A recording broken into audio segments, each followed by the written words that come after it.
18 years ago, an ambush murder rocked a quiet coastal neighborhood. The killer was never found. In tonight's True Crime Files, we talked to the cold case detective working the murder of Sibyl Robbins. He promises he won't stop working until they solve the crime. Bel Air Terrace in Encinitas, a neighborhood like something out of a movie, beautiful and peaceful. You can count 911 calls for a year on a single hand. But underneath the idyllic exterior is a dark mystery. May 12th, 2006. What happened that night here?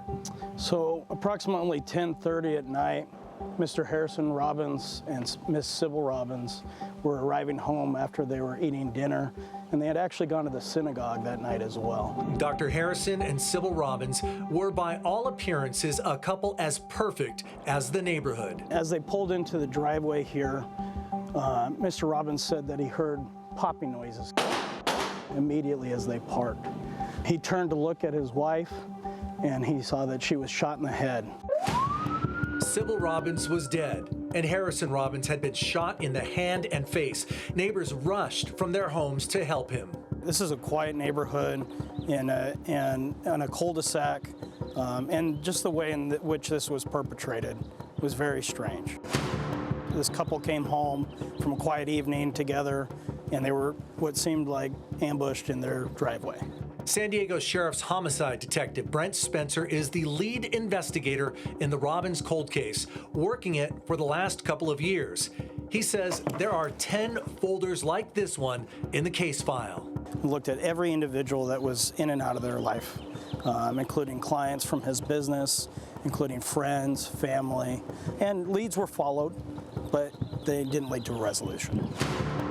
There are many details he can't release to the public, like the type of gun used, but he did tell us about a possible getaway vehicle, a dark van that neighbors saw speeding away after the shooting. And you said the van, it appears, had been there previous nights, perhaps casing the neighborhood, studying? So we spoke with neighbors, and one of the neighbors described what seemed like a van coming through the neighborhood and looking at each resident, slowing and stopping, and finally leaving the area. And this is before the incident at the house. This doesn't sound like a random crime at all.